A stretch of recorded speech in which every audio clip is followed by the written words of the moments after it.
evening. What's happening? What's happening? My name is Deontay Carroll, host of Turn Up the Volume podcast, and I'm excited to be here with you guys today for another edition, another episode, another chance, another opportunity to come to you all with another uh, topic, show, story. Nothing is off limits here on my show, my podcast. We talk about any and everything here, and I'm excited for a very special guest that I have here today. He's the author of the newest book. Let me make sure I pull it up. The newest book that he has here is Black Sheep. A blue-eyed Negro speaks of abandonment, belonging, racism, and redemption. And the author is my good brother Ray. They call him Ben Studevent. Uh, how you doing, Ray? Doing pretty good, Dante. Appreciate you having me on here. Fellow DC. Back Listen, to my roots. I found out you're in France right now. Yeah, a So little way from the DMV for sure. So right now it's 7 p.m. where we are, and right now it's 1 a.m. where he is in France. So once again, I appreciate you for coming on.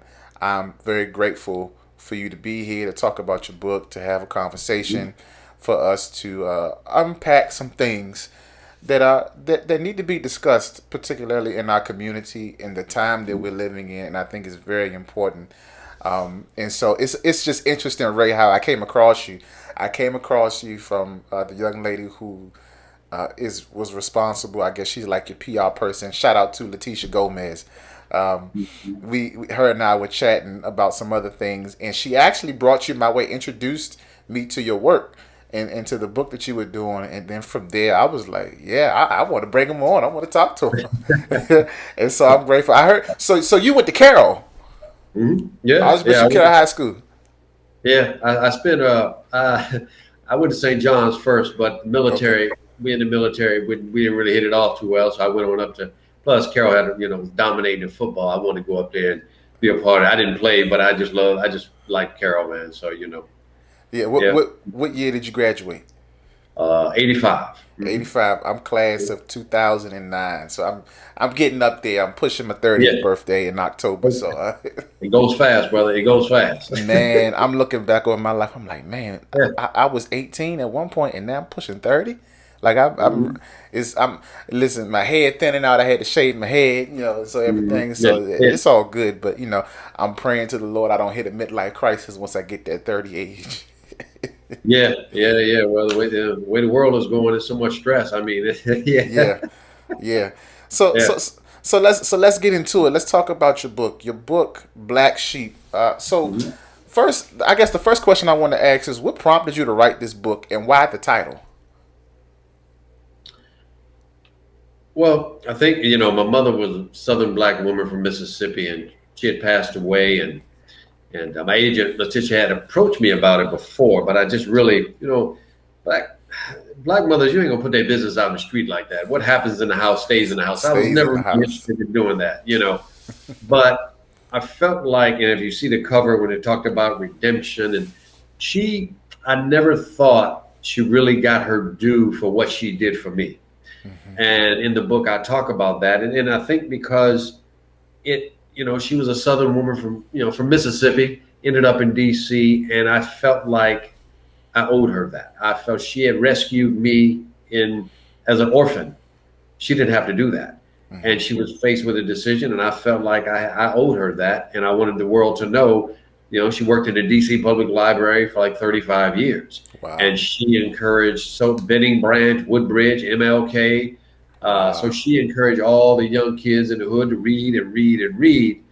And yeah, so I felt like I thought and I didn't, it's not until you get older when you realize how amazing someone truly is. And then going back to Mississippi, seeing where she was from during the years, I thought, yeah, that's a whole different world. Yeah. So you said your mom Mhm. is it, so correct me if I'm wrong. You were raised by your aunt, correct? Yeah. When I say mom, she was really my aunt. Mhm. Okay, Yeah. so you're referring to your mother. Okay, so and you talked about you being an orphan. So where exactly does your story begin? Because you mentioned you were an orphan. Did you know your mom and dad? Did you Mhm. like Yeah. how did that how did it happen to where you ended up with your aunt and your uncle but ultimately, if I'm not mistaken, your uncle ended up passing away. Is that Yeah, what happened? And you yeah, and your aunt, his wife, ended up taking you in, raising you. So kind of how does your story begin? yeah. So my mother it was mid-60s. The whole hippie movement. It was DC. It was my mother was white. She was a heroin addict. My father was more like a like a Terrence Howard kind of light skinned brother, and he Oh man. tiptoeing on the other side of town, had no business over Okay. there, So long story short, he had issues with alcohol. She had issues with drugs. So they just weren't fit to be parents. I mean, and then when you throw the interracial dynamic component into play, it just made for a difficult set of circumstances. So I ended up going from house to house to house to house, and just something happened. There's some things that happened, and I ended up basically where the state, well, the city, obviously state. That's another conversation, but Yeah. that folks step in and say, we're going to take this kid. So my aunt and uncle, who were on my father's side, they stepped in and said, "Oh, we're going to take care of this boy." And they began to, I began to stay with them. But shortly thereafter, in Mississippi, ironically, my uncle dropped dead in front of all of us. Just had it was a heat stroke in Mississippi. So Wow. there you have a black woman married into this family. And so she was only my aunt by marriage. So Right. she didn't have to raise me. Now, she grew up in the 30s and 40s in segregated Mississippi. So Wow. you're talking about a black woman who dealt with racism at the I mean, the stories, you were talking about all you have to do is say Mississippi 30s and 40s. And she had this issue. It always scared her because she was traumatized with white men, especially white men with blue eyes. So, as the story goes, her grandmother used to tell her, the Lord works in mysterious ways. I'm sure you've heard that. And Yes. so there Yes. she was thrust into a situation with this little blue eyed devil in the rascal sense of the word, not necessarily not the Malcolm X sense, Yeah. because I was a little whippersnapper, So she had a decision to make. She's Right. looking and she said, this boy represents everything that I despise. I'm in the blackest city in America, on the blackest side of town, DC. There's Washington and there's DC. Well, we were in DC, and Right. so she decided, okay, Minnesota Avenue, Bennett Road, and she said, I'm gonna do it. I'm gonna raise this boy. Now she had her own kids, and who were my cousins, but she had her own daughters, and so she took on the challenge. And it was not easy because she knew, and inevitably it became a love story because you had a black woman who had dealt with racism and issues from white folks, but being this complexion, passing for white in that neighborhood in that community, well, she had to, I had to deal with it. Was rough, black folks was rough on me. It was what it was. But everybody get it rough. But that's just that extra little dynamic when you look white. And so she stepped in and she did an absolutely amazing job. She taught me a lot of lessons, and and I talk about it in the book where she said, yeah, that complexion might get you in the room. That was Yeah. called the Joker in the deck. You can play the Joker, but if you don't know what you're doing, you're gonna be out that room just as quick as anybody else. So she was always preparing me not to try to making sure I never thought that would give me any type of advantage. So she was an amazing woman for sure. Wow. Listen, y'all do me a favor. Before we go any further, do me a favor, like, tag, share, and subscribe right now on Facebook. Please share this video. Let everybody know that we're on the air. Ray, I had a question for you. So Mhm. when I looked at your book, My Haley, my Yeah. Haley, the wife of Alex Haley, we all know for the most part who Alex Haley is. He's responsible for writing Roots, Kunta Kinte. You got his wife to Yeah. write the foreword to your book. How did you get her to do that? What was that like? How did that conversation happen? That stuck out to Yeah. me. Yeah. Well, I actually met her. Well, going back again to my agent, she Okay. knew her, and when she first put her feelers out, she says, "I want you to take a look at just the first 3 or 4 chapters of something." So mine said, "Okay, I'll take a look." She looked at it. She said, "I want in." She Wow. offered it. She said, I have to be in this." So it wasn't a hard sell. And then I went to Las Vegas and met her. We had a night, went to dinner, her, and we chatted, and I mean, she's the Haley name. I mean, is royalty in the Yeah. black literature world. And ironically, you know, she shared some choice. She helped me to appreciate that she had a bigger hand in roots than. But you know, she was a woman. She was black. She was, you know, it was hard. But she had a role in that. You know, as far as roots and writing and everything. So she had a stronger role than a lot of folks know Hmm. in listening to her. But yeah, so to have her on board certainly was something that I'll never forget. I mean, and it gave it credibility. It almost like, Yeah. okay, any It's indecisiveness I might have had about was, writing. that's right. It was like, okay, it's on now, you know. Yeah. Yeah. It's no turning back at this point. Listen, if Yeah, you can get exactly. somebody, Yeah, if you can get somebody a big name to put their stamp of approval on your work, that goes a long way. That does a lot in terms of your legacy, what mhm. you're trying to do, getting your story out there.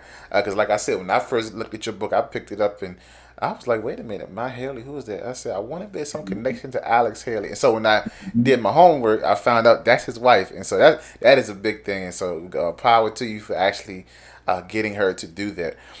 So today, we call children who share the same story as you. We call them biracial, right? Some people say they're mixed. Some people say they're biracial. Um, I'm pretty sure, particularly in the time that you were growing up, did you wrestle with acceptance from both the African American community and the Caucasian or the white community? Because I'm pretty sure, at that Yeah, time, for when you were sure. growing up, what was it like? Did you wrestle with acceptance? Like, what was it like? Could you give us a story or one or two about, you wrestling with acceptance? Yeah, I think that obviously that was the pink elephant in the room because you knew in that neighborhood, you knew. I mean, even growing up, you knew you were different. You knew that. But I think my mother, she always showed. I give you a funny. I mean, I can tell 100 stories, but I think one of the ones I always remember I talked about in the book was, Marion Barry.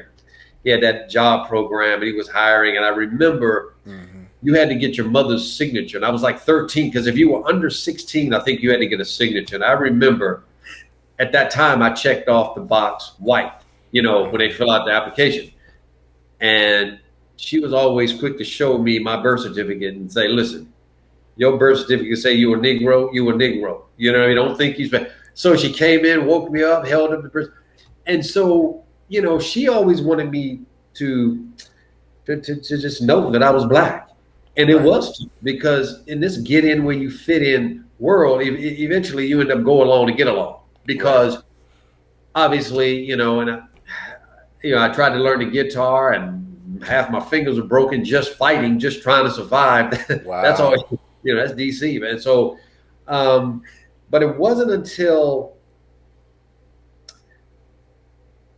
even at St. John's and even at Carroll, but I remember St. John's was the first time because I went to Carter G. Woodson Junior High, used to be on Minnesota Avenue, but Mm-hmm. going up to, and I got jumped and I got Wow. hit with brass knuckles and I got jumped by 6 guys from like Mayfair projects and everything. Mm. And um, that was a pretty bad episode. So at that point, she was like, you know what? There's one thing to be fighting, but when you start getting jumped 5, 6 guys at a time, Yeah. so I ended up going up to St. John's, and that was the first time I had really been around Caucasians and going to St. John's, and Yeah. um, that was because I talked so DC. That's when it really was tough because there were only like 5 black kids coming from that side of town, jumping on the subway, going up there. So we all hung out together. But the way I talked, now you would be perceived as trying to be black. Because at that Right. time, everybody was trying to be everything but black, Right. and it was like you were Indian, you were part this, part that, West Indies, whatever. But that's when it was tough because white kids, they're like, man, you talk this, you talk that way. And then coming back on the subway, the X bus down 8th Street, Florida Avenue, you Mm-hmm. know how that, I mean, Mm-hmm. I know. I yeah, know. the X bus. So it was, yeah. So, but when you've got a house full of strong black women, dealing with them almost prepares you for anything that streets got, in the sense of Right. handling yourself. And but the term biracial, I mean, you had all the nicknames. Like Ben was just a nickname, Blue Eyed Negro. That was just a nickname I had. I had so many nicknames, but it. I would say that if I had to do it again, I wouldn't want to do it.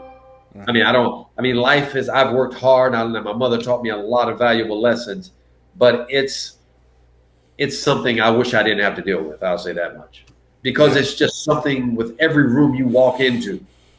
Where are Yeah. you from? Are you Creole? But when I worked in corporate America, I had to always decide, if I heard something that was out of pocket, how am I going to respond to that? You Right. see, because I got fired a couple of times just because, punching somebody, whatever, yeah. So, yeah. So, but in the end, I just felt like um, just work hard, and we all got a story to tell. And my mother drove that home. You're not special. You're not different. Work hard, and if they find out you black, so be it. But if and when they do find out, make them proud to know it. Don't go act a fool, and that kind Yeah. of thing. So yeah.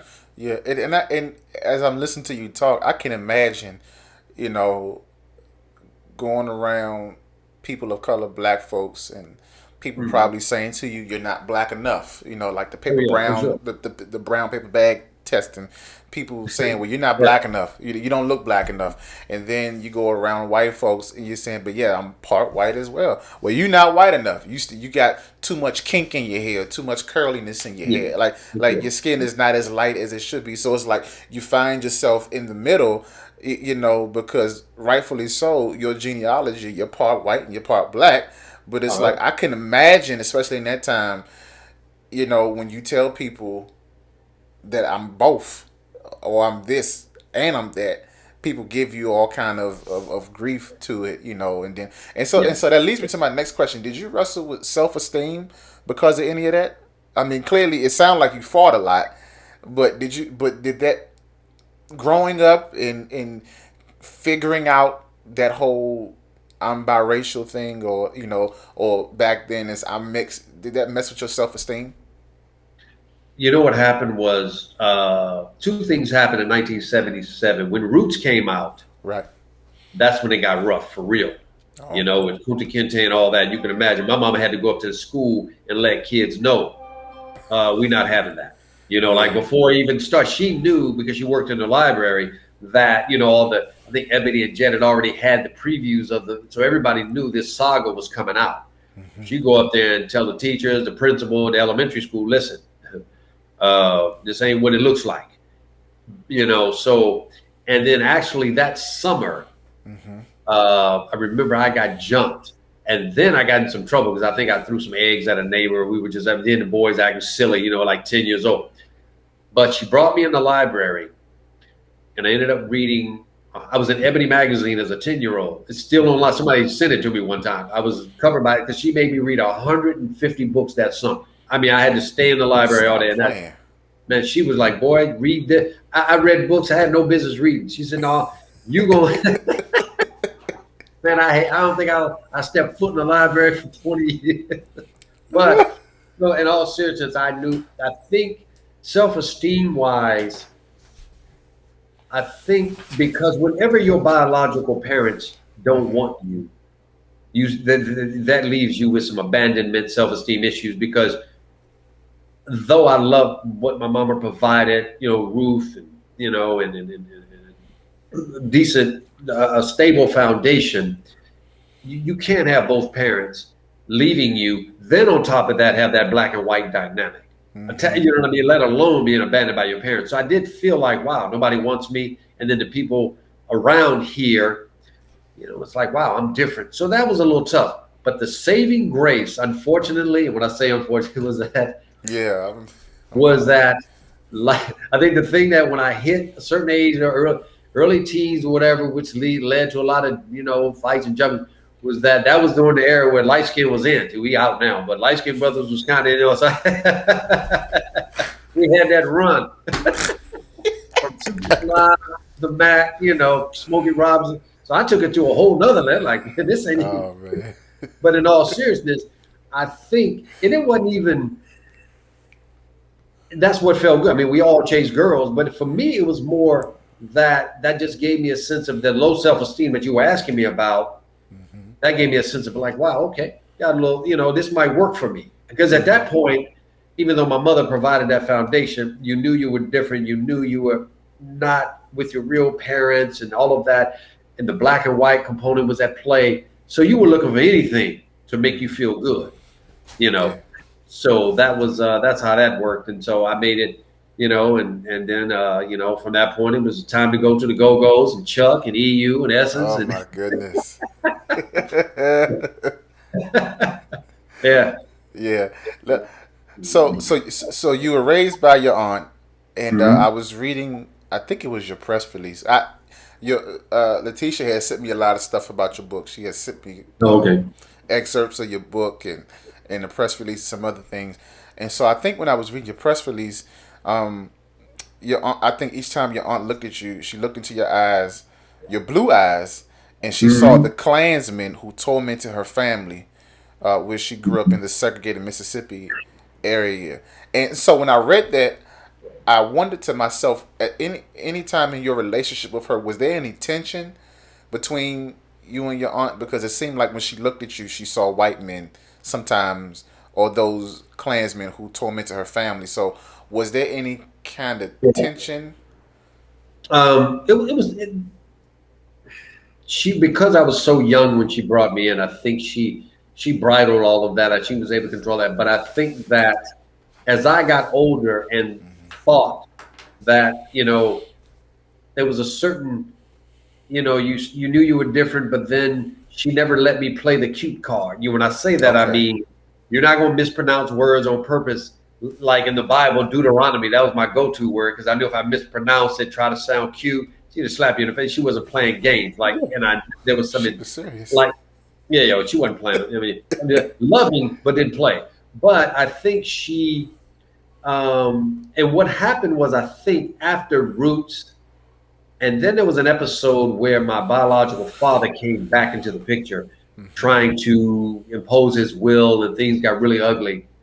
But I think what I learned was I made light of it early. So what I Okay. would do was because I used to always say, like with her and my sisters, I would always joke, say, "Man, it's like reverse racism in here. Like here they have me cleaning the house, doing all this and doing that, but it was all in love. But and I would talk like a slave around the house, and you Oh, know, and it was like singing Negro Spirit, pushing the broom, humming like, and I think we had some. I'm gonna give you a funny story. I think maybe one of the funniest stories. One of the biggest things in a boy's life is early on is to go to the store by himself. yeah, And you get that yeah. first time you get a run down. You're talking about Minnesota Avenue. For me to go down on the avenue and get something, so Listen. I had to go get rice, sugar, bread, eggs, and milk. Right. Now I come back. Now, mind you, we're gonna be quote unquote black up in here. We ain't watching the Brady Bunch. We watching Good Times. We ain't watching. We watching Sanford and Son like that. So I come back, and mind you, I'm trying to prove my blackness to my aunt and the family. Oh So I my come back, goodness. and I got no brown sugar, wheat bread, chocolate milk, and I didn't get brown rice. There ain't no brown rice in that neighborhood. But I You brought got back Uncle everything brown. because you had Uncle Ben on the box, Uh-huh. and and I said, "Well, Mom, we gonna be black. We gonna be black all the way up in All the here." way. Yeah, but it was just, and I think some of it tickled her, but it was when she saw how much I had to fight, she realized that wow, he's dealing with it from black people, not to the magnitude, obviously, of the Klan. Let's not get silly, but it's just that that's how we got closer because she could relate, like, wow, he's fighting, in this neighborhood, he's trying to survive. And on top of that, she wasn't raised no punk. I mean, you wasn't gonna just get ran and run in the house unless it's, that wasn't gonna happen. Like, she'll She put gonna you send back you out back there. out there. Yeah, That's right. You go out there, you take that whooping, and maybe you get them next time. But so anyway, that's where I think the connection came, and she really.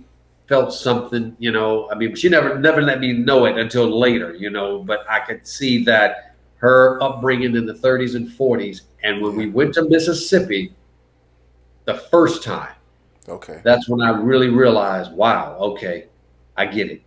You know. Mhm. Wow. So that's very interesting. You talked about young men growing up and uh, when they become of age, they can't wait to do certain things like going to the store by themselves. Just Mhm. recently, I was over my grandmother's house. My grandmother's over 70, and Mhm. all of my life, she's lived in the Northeast area in River Terrace of Oh, DC. yeah, I know Yeah, Riverside. River Yeah. Terrace. That's where I grew up, right? Yeah, well, It's the basketball court still there on the water. I know. Yeah, we played. Yeah. you know exactly what it is. And so she her and I we were talking and I was just telling her when I was growing up, we used to it started out slow. When me and my cousin we were young, we used to go outside, we could never get off of the sidewalk. But across the street from her house, that's where all the action was. All the kids lived across the street. They were playing in the street. And we used to always want to go across the street. And then when we got of age, we were able to go across the street. Then when we got older, we were able to go to Miss Kim's store. That's right by the Yeah, chateau. I Miss know Kim's what's it. store. Yeah, you Yeah, I know know. Miss Kim's store, right? You in France, but you ain't forgot, right? You ain't forget, right? The And chateau's so, in the book. Hey, when you read the book, the chateau is in there, but that's a stop side it. point. It's in the book. So the chateau. Yeah, my wife, she joked about the chateau. We were driving to my grandmother's house last week, and she was joking to me about the chateau. I thought, look, these are my stomping grounds. This is where I grew up. Yeah. Oh yeah, But chateau got. Whew, yeah. yeah. Mhm. So one question. My wife has a question. She said, "What neighborhood did you grow up in?" I grew up on Minnesota Avenue and Benning Road, so you just crossed the bridge. I'm right there, Right, you right crossed the there, bridge. Yeah. right from River Terrace. Because when Benning Elementary collapsed, we had to go to River Terrace. Anybody that's old school will remember that the original Benning Elementary fell apart. It actually collapsed Mm. while the students we were in there. So we had to go to River Terrace for 1 year. That's how I And knew. Yeah. Mhm. and it's interesting you say that because I went to River Terrace for 1 year, and that was my sixth grade year. But since then, I know you've been in France a couple of years. They've actually remodeled River Terrace and Okay. extended it, took away the parking lot in the back, and added another. They've done some crazy things over there in the Northeast areas, River Terrace. Oh, okay. And so my wife is mentioning the shrimp boat. You know what the shrimp boat is. Come on, man. The shrimp boat. They were selling more in there than. Let me tell you something. They were selling more than shrimp in there. Listen, it's yeah, Listen, hey, Come listen. on. This feel like even though you in France, right? This feel like we have the conversation in my living room talking about our stomping ground. But Man. SNR Market, Shrimp Bowl, uh-huh. all of that. I mean, just Lincoln High, and Lincoln Heights, yeah, Lincoln I Heights. had no business chasing. Why you got in the projects at Lincoln Heights, this complexion, trying to chase Shaniqua, one of them sisters? Ah! Right, time out. Yo, time out, Ray. You know Time out. You about gotta Kelly Miller? stop. You gotta stop. Kelly Miller. Yeah, I know exactly what that is. My Miller aunt. Junior High? Yeah, Yeah. my aunt lived over on 8th Street before she passed over there by the Okay. shrimp Yeah. boat. Yeah, so Yeah. so is we know exactly where it is. East Gates Uh by huh. Fletcher Johnson. Fletcher Johnson. Yep. Mhm. Yep. Yeah. Yep. All that. Yeah. So let me ask you this, Ray. Because there are a lot of people who are oblivious to some of the challenges that biracial children go through. Mhm. For somebody who's listening, and this may be the first time that they've been made aware of, like they've heard of biracial or mixed families, Mhm. where you Sure. have one parent that's black, one parent is white, but then you have the child who's mixed. Um, for somebody who's new to this conversation, what is Mhm. one challenge that a child who's a byproduct of a biracial family, marriage, relationship, what is one challenge that you want to share with people that are not aware of a challenge of a biracial child? Well, it goes back to what you said 15 minutes ago. Mm-hmm. Too white to be black, too black to be white. And a lot of it has to do with, I mean, they've come a long ways. I know when I came back to visit, I know like in Northern Virginia, I would see a lot of, interracial kids, whatever. But I think that a lot of it starts with with the parents, because that foundation at home is what, lays the groundwork for who you are. Yeah. Because if it's solid at home, And if you guys, especially when we joked about good times, but man, when you got a solid father, if your father's black, father's white, just somebody that Son. love, yeah, just lays a solid foundation in love. Now, if you and it also a lot of it has to do with the tax bracket, where you're living, because if you're a mixed kid and you're going to Sitwell Friends, Hmm. that's a different ball game than if you were in the hood. You know, you going to HD, or Baloo. Yeah, it's just a different ball game. Now, um, if I just really think that love at home and being a decent person, and I have a third, I got a 31-year-old child, and one of the lessons I taught her mother is Hispanic, and I told her, Wow. do good, to feel good. Don't feel good. Don't do good only when you feel good. If you do good, then you're gonna feel good. In the sense of look for ways, because I mean, her first language was Spanish, and she was a diverse kid. I mean, she had a lot going on, But I just think that it starts at home, and and this is a slippery slope when I say I think that the lesson I learned was love myself, Right. because you're gonna be disappointed. But see, sometimes when you say love yourself, it can sound self-centered. You can sound self-centered, um, and accept the fact that there's just gonna be people that don't like you Hmm.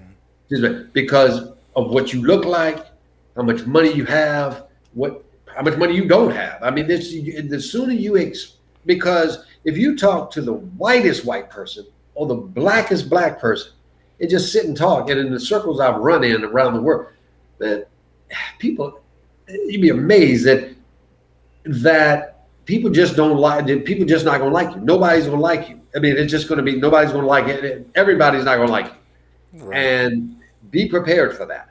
But you don't let them dictate your happiness. You can't give anybody that kind of power. That's their problem, not yours. Because when you allow them to have that kind of power, when you walk, and that was where I made the mistake. I went home when I was young and tail between my legs and sad, like, man, like, why is this? Why that?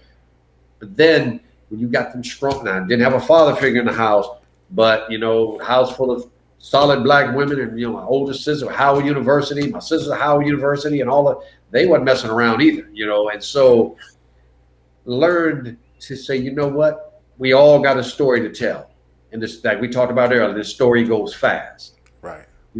Yeah, so I just think just expect that you're going to be disappointed by a lot of people, but love yourself. And when you love yourself, then and learn to expect that, yeah, there can be disappointments along the way, but you can't give anybody the kind of power to control your happiness based on your race, your complexion, bright light, passing for white, or whatever it, because it goes fast, brother. You know that. Like I say, I've been Yeah. out. I mean, yeah, I'm 54 years old. It felt like I just left Carol. I mean, I still remember. Yeah. That's one thing I didn't know. So you have a 31-year-old daughter. You said, Mhm. Yeah. um, she's part white, part black, part Hispanic, and Hmm. so in many ways, you kind of followed in your parents' footsteps by having a biracial child. Only Hmm. difference is, it sounds like you were in your daughter's life, but you were reared by your aunt, who you call your mom. She's like your mom. Yeah. Was there anything that you did different in terms of raising your child and preparing her to deal with uh, her reality of being biracial and mixed, that your aunt may have done that you did different from your aunt when she raised you? Was there anything that you did different with raising your daughter? Yeah, it was just that, my mother, she was not affectionate, Okay. and that was the thing where I wanted my kid to know, when it comes down to it, dad's got your back. I don't, and that was a tough dad. I didn't mess around. I mean, I'm not here to be your friend. I don't need you to like Come me. on here. I'm preparing you for that world out there. Yes, absolutely, And so she looks back absolutely. now and she's like, Dad, she was actually a basketball player at Penn State. She ended up being a Okay. basketball scholarship and all that. So she, worked hard and got a scholarship for basketball and did well for herself. But I wasn't there. To, I was a tough dad, and she said, "Wow, Dad, I'm glad you were that way because this world is tough." So Better. just the affection part, where I just, I was tough, but I was fair, and I balanced it out. It's like instead of like we lived in Southern California. I mean, and so instead of taking a flight to the Bay Area, I made it a point that we would drive 7, 8 hours up because I wanted to talk to my kid. Let me get to know her because I don't want her to be 15 and because she didn't grow up in my house. She wasn't even. Unfortunately, I'm going to say this tactfully. She was born by just a little bit too much partying in Mexico. That's all. And then so she was unplanned. Like I was like, oh, you got one of those. Like you got to be joking. So, but it was the best thing that happened to me because then it became grown up time. It was like, okay. And I remember my sisters told me, they said, boy, I said, man, I said, I'm a kid myself. I was like 24, but I said, I'm a kid myself. But I remembered the emotional scars my sisters had without a father. Yeah. And I said, I don't, and so I moved back from Miami because she was born in Mexico, but I had moved to Miami. And then I moved back to San Diego to help raise her. And me and her mom, we had a great relationship. It was like she was remarried. I mean, not remarried. She was married. And so I just, I just raised her and old school because that's all I knew. Mm-hmm. Mess around with these kids, man. Listen. They run you over. Yeah. So what's one thing that didn't make it into the book? There was a period of my life where it all when the Rayful Edmonds and all that violence started, a number of my friends got murdered. Yeah. And I quit. I quit everything. Like I graduated Carolina, and I went through a really dark period. I put some of it in there, ended up going to prison. Okay. I didn't care. And a lot of that was just a culmination of everything. But as far as the parenting and what we talked about, I didn't want, the book is not necessarily about me. Mm-hmm. It was really about her. And I didn't peel back the layers of what we're talking about now as much as initially. It was 20,000 words chopped out of the book, when the final editing comes down. And I wanted it to be primarily about her. Right. But it was tough because I had to, obviously I'm writing it and it was about her and our relationship. But I didn't really write a lot about how I felt about the whole racial dynamic. I didn't really, only when it pertained to her and how she helped me deal with it. But I thought if I wrote Black Sheep Returns or another a sequel, then I'll peel back the layers and really pour my heart into it. But I felt like this was more about paying homage to her and some of her classic. I don't even know if you read like some of the white man asked her one time, how is that your son? And she says, well, sir, with all due respect, if a brown cow can eat green grass and give off white milk, how come a brown woman can't eat collard greens and give off a white son? Your mother played no games when it came to responding to people. Okay, I'm telling you, it's funny. Let me tell you something was said up at St. John's. Same question was posed. And I'll never forget it. So this was right. It was like when I was first leaving St. John. I think the second Return of the Jedi, one of the Star Wars that come out. Mm-hmm. Anyway, so this was 82, 84. So anyway, white man in the same conversation. Mm-hmm. And she says, sir, you like Star Wars? Yeah. If Darth Vader can be Luke Skywalker's father, as black as he was and as white as that boy was, how come I can't be this boy's mama? So the man says, and it actually is in the book, it was actually a student that says, it's not dark, it's Darth. And she knew that. And she says, well, no, I know it's not Darth. I know it's Darth. I know it's not dark. But Hollywood treated him like a black man, a dark man, because he was out of his all his life. And even in Hollywood, they got him coming back years later talking about, Luke, I'm your dad. Man, my mom was funny. The brilliance of that. Think about that. And she said the only reason, and later she said, the only reason she wasn't in Star Wars at all. She said, only reason I like George Lucas because he married a black woman. She was something else. I could tell she was something else.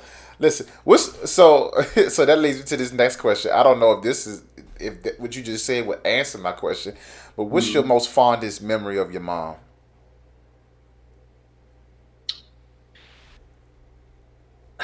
It was a cute thing she did. We went to Mississippi. Her brother was a truck driver. Mm-hmm. So we standing out front, big old plantation style property, whatever. And so he comes up with an 18 wheeler. Mm-hmm. He gets out, he tough guy, rough, rugged, and raw Southern brother. Mm-hmm. And so she says to him, you walking like you just bad. She said, ain't anybody can drive that. Now this is a whoop. She said, I can drive that truck like he had a big old 18 wheeler. She said, give me the keys. She jumped in 18 wheeler, turned it around, hit the gravel road, and then you get on a country road. She just drove by and hit the horn. Like it was the funniest thing when you were a kid to see your mom, because you already knew her driving a cat. Even though we didn't have a lot of money, black folks gonna get a Cadillac. Now she could drive a Cadillac like no other. I mean, she was leaning and all that, but I think that story, that's probably one of my fondest memories of her was driving that 18 wheeler, because it was a country girl going home. And I remember a conversation that's in the book, and it talked about how there was an argument when we were kids. It was 1974, and Hank Aaron was about to break that year. He was going to break Babe Ruth's record. Mm-hmm. And because she worked in the library, she always saw magazine covers and different things like that, like Ebony, but all different kinds of magazines. And she says, I don't know why y'all keep arguing about that. Mm-hmm. I see pictures of Babe Ruth. His nose is wider than mine. He played a saxophone. He got a mink coat on, and his candy bars are chocolate bar. That's a black man. But the brilliance of her talking about Babe Ruth, a woman, the library taught her so much. Mm-hmm. That's why she always wanted me to read the books. I remember she gave, I talk about this in the book, where she gave Interracial, it was the unspoken. Becky wasn't coming in that house. Well, she wasn't coming on that side of town anyway, but I was not going to bring a Becky up in there. That just wasn't going to happen. But not that I was going on anyway. But I remember she talked about Harry Belafonte, Sidney Poitier, O.J. Simpson. She was talking about, she said, when I first worked in the library system, I used to see these beautiful black families on the cover of Ebony magazine, and she talked about Harry Belafonte, Sidney Poitier, even up to O.J. Simpson with his family. Mm-hmm. Said, you know what? The next time all of them was on the cover of Ebony, they were by themselves. And I said to myself, that's interesting. She said, you know why? Because they all married white women. They know they couldn't be on the cover with their new family. Mm. And she said, as a black woman, she said, she didn't really have, and the funny thing, the irony of it all, was this. If she was here today, she would have two problems with the book. She would love that Maya Haley wrote the foreword came afterward. Is that one? This is how we ended up, I think, getting a color TV. We didn't get a color TV till early like '83. But she says we was watching Butch. Okay, first of all, you could. I said, can we watch King Kong? You gonna ask me, King Kong? That's when I first learned that she was from an entirely different place. I said, can we watch King Kong? He said, we don't watch King Kong in this house, boy. I said, well, why not? He said, we're not watching no ape jump up and down and a bunch of Negroes on an island somewhere over that white woman. Like, and you're thinking as a child, what are you talking about? But then I said, but this will give you an idea of the relationship. I said, yeah, but a couple of weeks ago, when that white man kissed that ape on Planet of the Apes, Charlton Heston, who's a famous scene, he kissed Cornelius the Black. I said, when that white man kissed that ape, there was no problem there, but it was just a relationship that we had. And I remember one time we were watching Butch Cassidy and the Sundance Kid, and she leaned back and she said, it was Robert Redford and Paul Newman. She said, it was funny because I caught her, and she said, boy, that's a good-looking white man. I said, who? She's talking about Paul Newman. And I said, she said, he even got a black name, Butch. Right? So she would tell me, don't you tell nobody I like that white man. So one night I come in, I said, "No, I'm telling you, you know." So anyway, I used to come on, and I remember Magnum PI. I said, Uh-huh. "Mommy, you sure like that show?" She said, "I just like Hawaii." I said, "Yeah, I bet you like Yeah, I Hawaii." bet. Yeah, because Tom Selleck was the man. Whatever. So the irony of it all was that I used to tease her about that later. I Yeah. say, hey, I went up to Carol, St. John's. I was like, "Hey, mom, a couple nice looking white men up there, like Dad. Divorce might want to Oh go." my The God. way, so we had. That's when the love began to blossom between us because she would just tell me, and it took a few years later when she told me, she said, "Boy, I just didn't want to give you that crutch to lean on, but I know Hmm. you had a rough ride, and Yeah. you made it out. You made it out just in the nick of time, and I'm proud of you. I know it wasn't easy. I know I wasn't easy on you. And I just ain't want you to feel like you could go out here and play the white card. You Yeah. need, Yeah. But she was a character, and that's why I thought the book. I really wanted the book to be more about her, and I took out so much about my About own you. feelings about a lot of things. Yeah. Yeah. Wow. That you paint a wonderful picture of this strong woman who Mhm. who played no games, even though she wasn't as affectionate, but she Mhm. distributed her affection in many other different ways to make sure that you were successful. For sure. And that's something that we have to catch and to see when we read your book, when we look at it. Mhm. So my next question is: there are some people who don't believe in interracial relationships and marriages or interracial marriages, but clearly you are a byproduct of one, right? Mhm. So what do you say to people who disagree with that concept?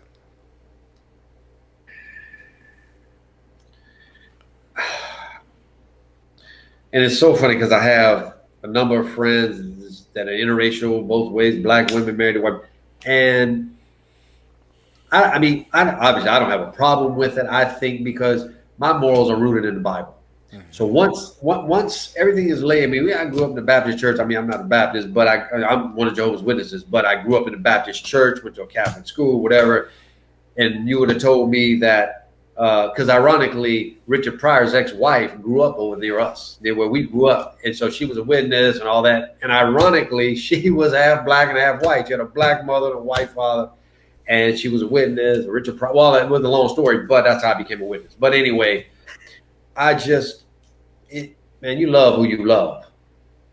I mean, in the climate we live in, I just think that with the history of America, being in Europe. I mean, if I live on the waterfront, I can tell you right now, I I mean, black women over here, man.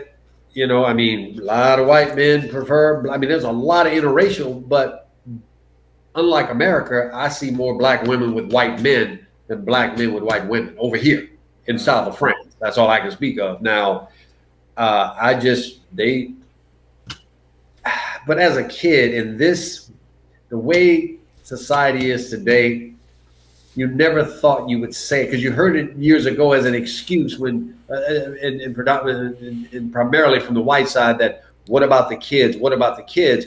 And it was seen as an excuse because you really just didn't want interracial marriages or liaisons and kids and all of that. But speaking as a kid growing up and all of that, and I think that if you were the difference was there's light skin, but then there's passing for white. And there's a difference. Like you may be the average mixed kid looks black. You can tell. Like me, I mean, if I didn't look just like my father, I would doubt it. Only because I'm the spitting image of him that I know. But I just, I just, I mean, it's hard to live by the standards of the Bible and think that God really can't, because I've seen it over here where it's not. Yeah, and when you see it when it's not an issue, I mean, I'm sure there's racist people everywhere. Then you just it's harmonious, and I have because so many of my friends seem to be happy. I mean, if that's what makes you happy, because a lot of black women now, at first now it's like what, I'm just gonna find love, black, white, candy stripe, and love is love. So I think I don't know. I just would never. Hey, I just can't see. It's just that the history of America just bring. Oh yeah. I mean, we would have to do another show for a week. Yeah. Because obviously I get into that conversation a lot with, and I've had a lot of white people ask me, why are black people this way or that way? And I say, well, how much time you got? You know, do you want the surface level answer? Or do you really want to get into this? And it's I like just, that response. I'm gonna was start that? saying. I said I like that response. I'm gonna start saying that. How much time you got? Do you want the surface answer, or you want the Yeah, deep philosophical truth? yeah. I'm gonna start Let's get saying into that. this. You know, because it's yeah, yeah. I mean, and I think on the most simplistic level, I tell people, as I said, explain this to a person. Hmm. If you standing on the corner, there's 10 houses to the right, and 9 of them have been sold. There's 1 house left. Everybody on that block is white. Hmm. Go to the left, all the houses are sold, 1 house left. That one sells on the black street for 600,000. The one on the all white street sells for 800,000. You explain to a black person, how is it with everything being equal, you're telling me that just because of my complexion, me being black, that I'm less than those folks. Explain that to. I said, try to explain that to a person, Hmm. you know. And I said that's just. I mean, I could just give you 100 examples of different things that I try to explain because I know that, and I will say this, and I can only speak for my life. When I worked in corporate America, there might have been some off-handed colored jokes here, there, whatever, but because I would give people the test sometimes, I'm gonna see if he's racist. You know, because you have ways of figuring out, you know, where people are coming from in that regard. And most of the people that ran in my circles, they were just worried about paying that mortgage. They were worried about the wife getting on their back, the kids getting to college fund. And I had a lot of well-off black friends, same thing. Man, they wasn't worried about what white folks thought about them. They said, look, if he don't like me, that's his problem. I got kids to feed, wife to take care of, whatever. So yeah, I just have had too many great friends on both sides that have had candid conversations. Hmm. When you can get people to be real, that's when you can make some progress. But you know, it's unfortunate. You know, it's unfortunate that society is the way it is. You know, so like I Yeah. say, you're a preacher yourself, and you know, witnesses. We door knocking, and we Yeah. always all we tell people to do is encourage people to read the Bible. You know, just and if you live by that, you know, there's you know, I remember there was an episode in the book where one of the saddest moments of my life for my mother was not with white people. It was with the Gold Coast, you know, up northwest. You know, you got 16th Street and the Hmm. Gold Coast, and a lot of the well-to-do blacks with the Jack and Jills and the Links and all of that. And I remember because at that time Jesse Jackson's son was a star running back, I think at St. Albans, and so Hmm. we go to, and there were a lot of light-skinned black people. Right. And one of the people that ran in that circle was pretty funny is Giselle Bryant. You know Giselle Bryant? I don't know, from the Yeah. Housewives. Yeah. Jamal Bryant's wife. Yeah, yeah, yeah, You know, his exactly. ex-wife. Yeah, Yeah. yeah, exactly. She ran in that circle. I mean, because her dad was from Texas. I think he was a congressman from Texas or something like that. But Wow. anyway, Didn't know that. my mom, we went. She wasn't a part of this episode, but I remember she ran about. She was a part of that scene. But it was my mother was around light skinned, a lot of light skinned, educated black people. And we had, and our family is distant relatives to the Syfaxes, which is a whole other conversation. But Hmm. to see her being a black woman from Mississippi, I had to come to her aid. And this is in the book where I talk about because they were testing her and she wasn't educated. You know, she high school education, that was it. But very articulate, educated, wealthy black people. And I said, because she always had this stigma that she felt that being from Mississippi, a Southern black woman, that everybody thought they were just ignorant backwoods Negroes, you know, and she was far from that. But I remember that was probably one of the saddest times ever because we were both in over our heads. And I had a couple friends that went to Gonzaga, and Sidwell friends, and so Mm-hmm. I got a chance to kind of run in the Gold Coast, and it was funny because they gave me you would have thought that I was going to pass through there, but they give you, I mean, they gave us the background, the pedigree test. You know, what if it was all about AKA for them, and your family go to Howard, and what's this? How far can you trace back? And a lot of it came from, and a lot of it's talked about in a book by Lawrence Otis Graham, Our Kind of People. If you ever want to know a book about DC and the Gold Coast, I suggest you read that book.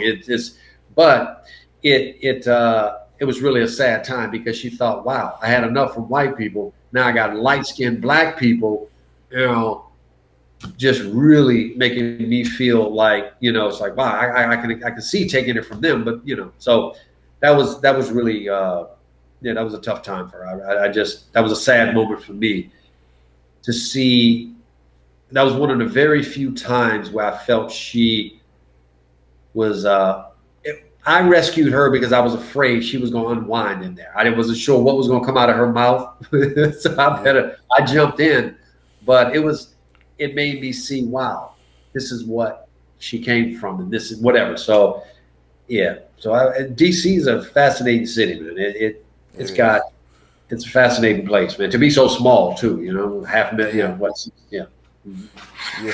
So you touched on it a little bit, but if your mother was alive today, what's one thing that she would like and one thing that she wouldn't like about your book? She wouldn't like that because she could dress. She loved to dress. Mm-hmm. We went to church. We was clean. I mean, every Sunday was Easter Sunday. She would not like her in a turtleneck on that cover. I can tell you that right now. First thing you got to be sharp on the cover, and she would rather have this picture. This is the picture that was the picture behind me. Actually, this picture behind me where I'm sitting, not on the cover, was the initial cover of the book. Okay. And and after meetings and all of that, we decided that the more serious face was really who she was, and so she wouldn't like that cover. I think she would, like I mentioned earlier, she would have loved that my Haley wrote the afterword, and that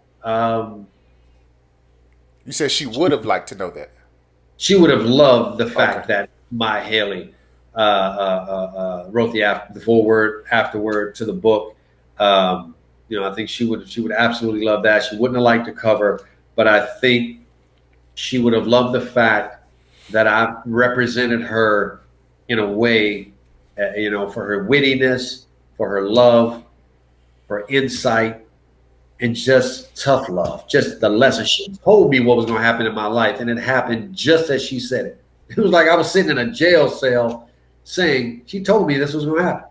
And I stepped out and never went back. I said, man, and she told me, she said, because you start running with the wrong crowd, wrong place, wrong time, and you're like, oh, how in the world did this happen? So she told me, but the thing, my saving grace was that, and she told me this, she said, you never did drugs, you never drank alcohol. That was your saving grace. Because I saw with my mother and my father, the biological, what drugs and alcohol did. I didn't know what I was going to do with my life, but I knew it wasn't going to be that. But I think she would have loved that I represented her in the way I did. I was her voice, and that's what I set out to do, was share her voice with the world. And I have to say that the DC public libraries, they have shown her love. They've got it going to every branch.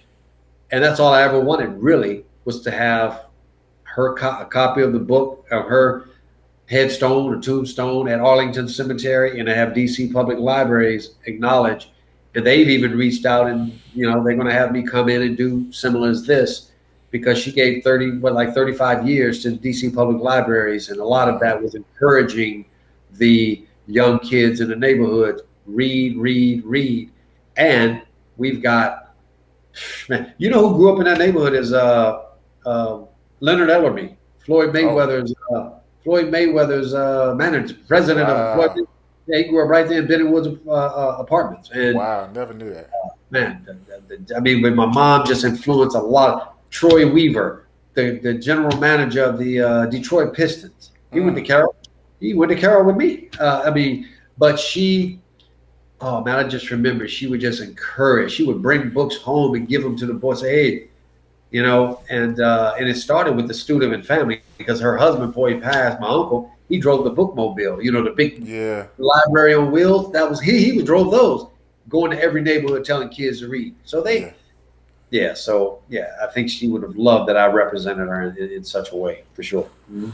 Last question. Why do you think people from the DMV, and for some people they don't know what the DMV is, we're not talking about the Department of Motor Vehicles, but Yeah, the yeah. DC, Maryland, Virginia area, why do you think people from the DMV would love your book and really enjoy it? Because it's authentic. You grew up in River. This is. I mean, there's landmarks, but there's Howard. You know, there's Minnesota Avenue, Bennett Road, the Chateau, Georgetown, Upper Northwest, the Gold Coast. It's authentic DC.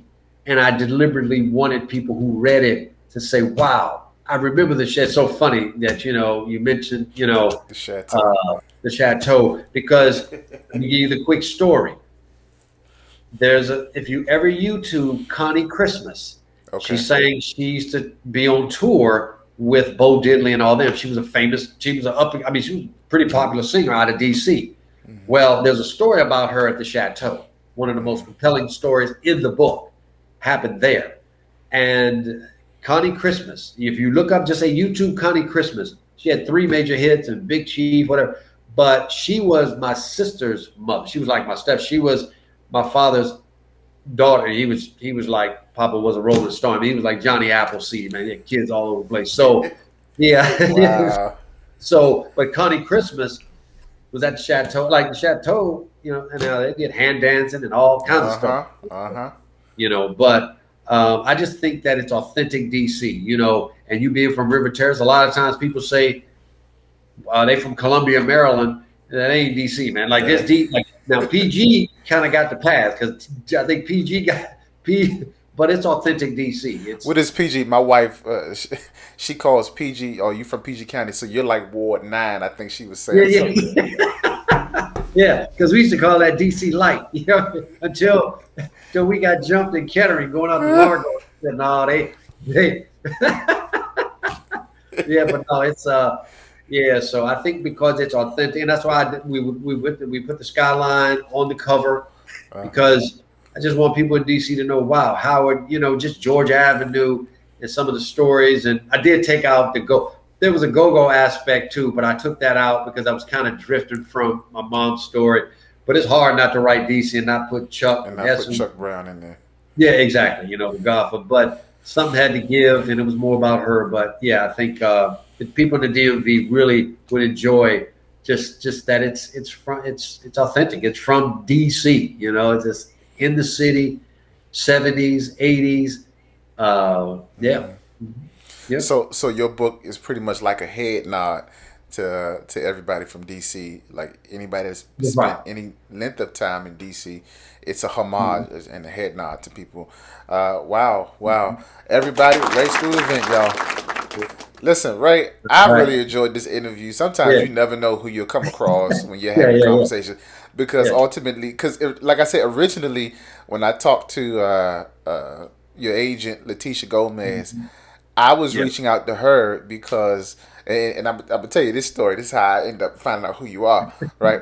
I was reaching out to her because she works with Abraham Quintanilla, Selena's yeah, yeah, dad, yeah, yeah, Selena yeah. Uh-huh. Quintanilla Perez, the famous Yeah, yeah, yeah. The guy, Tejano singer. Yeah, singer. the Yeah. name.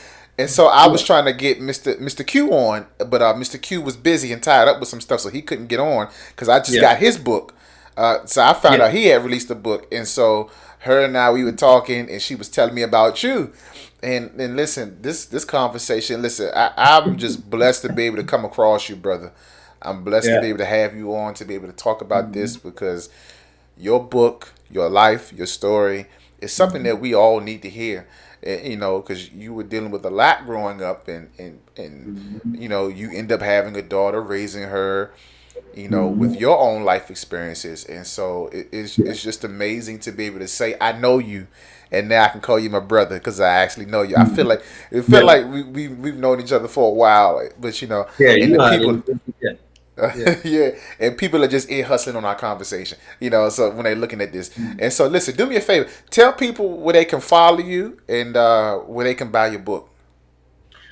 Well, the book is available pretty much everywhere, obviously Amazon. But if you go to raystudevent.com that you put up there, you can kind of get some videos. You can see some of the interviews, but then you can kind of scroll down, see some of the reviews.